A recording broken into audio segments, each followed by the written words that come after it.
update ng bayan, maasahan anumang panahon.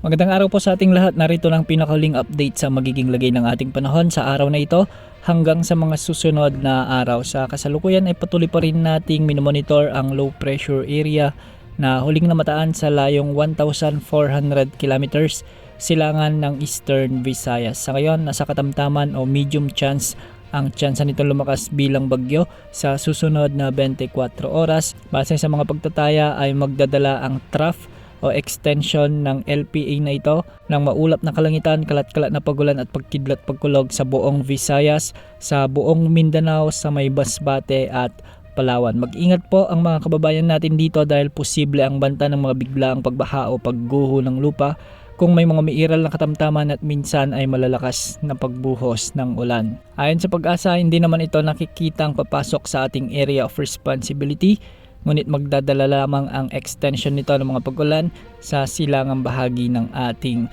bansa.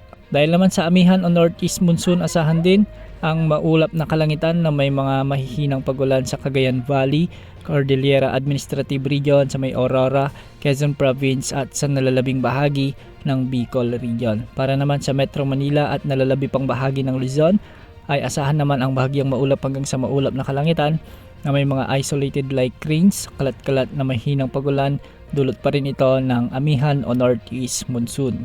Para naman sa lagay ng mga pag-alon sa ating mga karagatan, matataas na pag-alon pa rin ang inaasahan sa mga karagatan sa silangan ng Southern Luzon at Visayas, posibleng umabot mula 2.5 hanggang 4 meters. Sa mga karagatan naman ng Northern Luzon at Eastern section ng Central Luzon, posible ang mga pag-alon mula 2.1 hanggang 3.4 meters. Sa silangang karagatan ng Mindanao, posible ang mga pag-alon hanggang 3.4 meters. At sa nalalabing karagatan ng bansa, posible ang mga pag-alon hanggang 2.5 meters. Yan muna ang latest sa lagay ng panahon. Ito po ang weather update ng bayan, maasahan anumang panahon.